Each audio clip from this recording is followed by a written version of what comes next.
Chuckloaf. All horror all the time here on the 1200 Films podcast. Coming back at you. I'm on vacation, so I've got nothing better to do than to sit around and watch a bunch of movies. And that's pretty much what I've been doing. This morning I did have to take the car in for some repairs, and you know it's a good day when it's under $300, but it's a great day when it's under $100, and it's a great day. But of course, the rating list, we got on the bottom, we have dumpster fire garbage, and then it goes can't quite recommend, and then okay if desperate, and then put on the watch list, and then put on top of the watch list. Yes, we finally have a movie to put on the top of the watch list. But we'll get to that much, much later. Let's get to these other films. 2019, Dark Light. No critic rating, audience score of 18%. It's an alien movie. These aliens are a little different. These aliens themselves are like 8 feet tall, and they have this big, giant, illuminated eyeball on top of their head. They're freaky looking. But these aliens burrow underground, sneak up into your house, and then suck out the souls of your children. Yep, that's what they do. So it did have some eerie moments, but overall it bounced around a lot in the beginning, which it didn't need to. Just tell what happened before, then what tells what happened after. Don't bounce around. There's no need for that. It's a simple horror film. Keep it simple. But because of the handful of eerie moments, I would say okay if desperate. Quickly to cover some other better alien movies. I think aliens are as scary as AF. I loved X-Files. I thought all the alien episodes were great. Who can forget the scene where Mulder is in that hangar and all the little alien babies run by him? Oh! But some other good alien horror movies to check out. Area 51 came out in 2015. It's a found footage. These kids, of course, sneak into Area 51, and the deeper they get into it, the crazier it gets.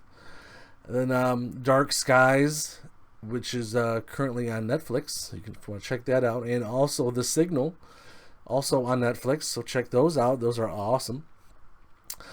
Phoenix Forgotten was also a found footage one that is also not bad. It's worth it just for the last 10 minutes. Really is. But let's get going on to the next one. 2020 Host. Critic rating 100%. Audience score is 76. Rotten Tomatoes had this as the best horror film so far of 2020. It's good. It's really good. But you take Befriended. Remember that horror movie? There was a sequel. You take that movie, you take out the first half hour of baloney, and then you up the kills a notch or 2 or 3, and you get Host. Running time of 56 minutes. And it's currently on Shudder. And of course, if you want a free Shudder month, you just use the promo code HMP. That helps out my buddies at the Horror Movie Podcast. And if you like this show, most of their shows are a lot like this show. They just go through a bunch of movies. But I'm back to Host. Yes, it's Befriended upped. It's Befriended with the volume cranked up. They waste no time getting to it, because in 56 minutes you don't have a lot of time. But it was. I'd say definitely put it on the watch list. Check this out. But I wouldn't say it's great. It should make my top 10 this year, though. Then we have 2017 Hex. No critic rating, audience score of 85. I found this by pure accident. I was looking for the 2018 version of Hex. about this couple that goes on their honeymoon and they stumble across something and it puts a curse on them, or a hex, I guess, and it goes from there. Well, I found it on the Roku channel. Well, I did a search on my little Roku, and it took me to the Roku channel because they had it for free. I said, well, for free, I'm watching. Then I started watching it, and it started off with these two medieval guys in like a war. One had like a big giant sword and full thing of armor, and he's chasing after this boy who had his tiny little sword, who looks like he should have been out there writing poetry. He didn't look like a warrior, but he's chasing this little guy through the forest, and so I figured this was I thought this was the backstory. This is how the hex came to be, and then we're going to get to the actual movie. But he's chasing this guy, and he's chasing this little kid forever and ever.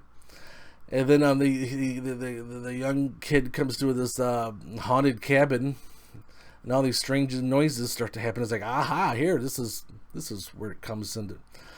But it kept on going, and then I realized I'm not watching the correct movie. I'm watching the 2017 version of Hex. And you know what? It was really good. A budget of nothing. But it was creepy, and it was consistent, and there was no slow points. But in the ending, gosh. The ending, not what I expected. But yeah, put it on the watch list. Gosh, this was pretty good. I still have yet to watch the 2018 version of Hex, though. I doubt it's as good as this one. But on to the next one, 2020 Greenlight. Critic rating 71%. There is no audience score. The synopsis is this director is forced to direct this film where there's going to be an actual murder. That sounds great, but this movie is not great. The acting. The producer of the movie, who puts the director up to this, who forces him to do this, he is excellent. That guy is, I don't know his name. I've never seen him before. But he was excellent. Everyone else was really B-D level bad. It was a little tough to finish this one, but I did. And it didn't get any better as it got going. So I would say cannot quite recommend this one. 2019 Homewrecker. Audience critic rating 78%. Again, no audience score. What happens when you make a new friend and the friend invites you over to their place and then they will not let you leave? How long do you go before you start not being nice? Before you start to say, okay, I gotta go. I'm leaving now. Well, that's what happened in this one. The crazy lady that wouldn't let her new friend leave is a horrible actress. Horrible. I didn't believe anything she said at any time. There was one cool moment in the film where she forced her friend to play a little board game from the 80s, which also contained a VHS. Where if you landed on a certain square on the board, you had to play the VHS tape, and the VHS tape told you what to do. That was kind of fun because the tape was old and dated, but beyond that, this was a very forgettable film. Again, cannot quite recommend this one. 1973 Dracula, or Don Curtis's Dracula. He was the producer. Critic rating 60%, audience score 43. This starred Jack Palance, and I only know Jack Palance from The City Slickers and Curly's Gold. So when I saw that he was playing Dracula, I thought, who would ever cast Jack Palance as Dracula? But you know what? Jack Palance is a great actor, and he did a great job. This film is taken directly from the novel, of Bram Stoker's original Dracula novel.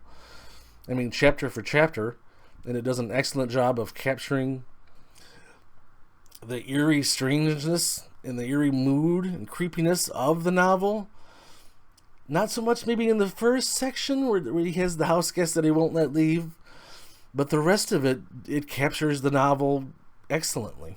It's pretty impressive, especially for 1973.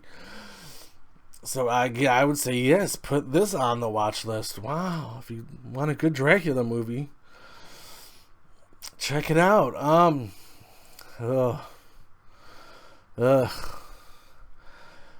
1985 Creature.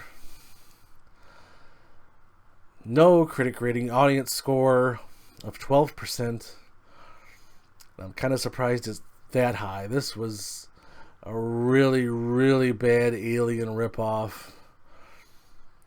This movie should have starred Jesse Ventura. That's how bad this was.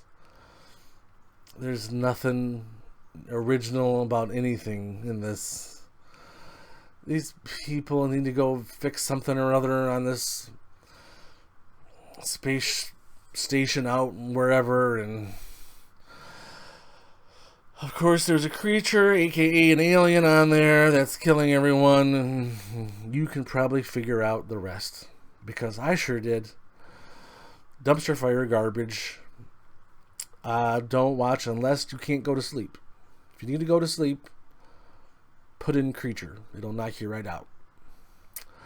And now for our feature from 1988, Pin. Pin is the one and only friend Leon's ever had. The only one who doesn't care that Leon's different. God, it must be crazy to be here tonight. I defended you. Boy, was I dumb. You never had secrets from each other. Only Pin knows Leon's darkest secret. Leon? Hello, Marsha. Oh my God. When someone hurts Leon, Pin hurts them. All right, 1988 Pin. P-I-N, Pin. No critic rating. Audience score of 58%. The little movie poster on the bottom says Pin, a plastic nightmare. This movie is so weird. It stars Terry O'Quinn, who many will remember as Locke from Lost. He is a doctor, and he has these two young children, Leon, and I can't remember the sister's name. But then Locke, we'll call him Dr. Locke. He has this transparent medical teaching dummy who is anatomically correct, who he keeps in his office. But and we find out later that Pin is anatomically correct because one of the nurses has a sex scene with Pin. But Terry O'Quinn, Dr. Locke, he does this kind of ventriloquist thing so that the kids believe that Pin, the dummy, is actually talking to them.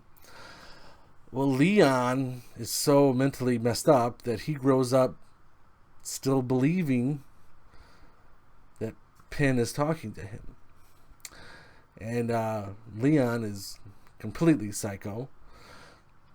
But then you're wondering, okay, is Pin really talking to him? Or is just Leon so far crazy that he just thinks Pin is talking to him?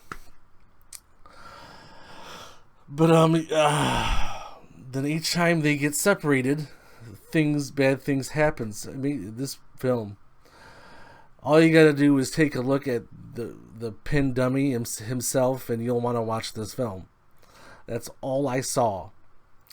This is list of movies from the 80s you may have missed, and this was one of the very, very few on there that I had never even heard of, like Pin. But it had a picture of Pin, the dummy, and I said, "Oh my God, that thing is frightening." So I watched it and I blown away. It's not a perfect film, but it is probably the best thing I've watched in a while. So because of that, put it on top of the watch list. And another thing, you can find it, a good, clean, crisp version on YouTube for free, which is rare. This is also my 800th film that I've reviewed on this podcast. Took this many episodes to get to 800. On my way to 1200, hopefully someday. But yes, check out Penn. Elwin, thanks for the 2,700 views I had on my last episode, which is the most I've had for anything. So that was awesome. I don't know why no one ever leaves a comment, but I guess I don't know. I guess people just like to sit back and enjoy and listen, which is fine. On the next one, I said earlier how we have a lot of 70s movies. Well, we did Dracula on this one. We got a few more on the next one. Well, the first one is from early 80s. It's called Just Before Dawn. It stars Greg Henry. If you look up Greg Henry, you'll recognize him immediately. He's been in the Guardians of the Galaxy movies and about every TV show you've ever can think of or heard of. But then we got Strange Tales from Appalachia. That looks like a low-budget one. And then we got another one from the 70s called The Redeemer. Then another one from the 70s called The Girl Who Lives Down the Lane, starring a very, very, very young Jodie Foster. So yeah, Jodie Foster pre-Taxi. Then one called Our House. Another old one from the 70s called Turkey Shoot. Then a newer one called Between the Darkness. And then one called Swallow, which is towards the top of a lot of people's list of best horror films so far this year. And of course, as always, I always say, we'll see. I know it's about a chick that swallows inanimate objects just because she can. So, yeah. Sounds delightful. Okay, and that's it. Until whenever. I'll see you then.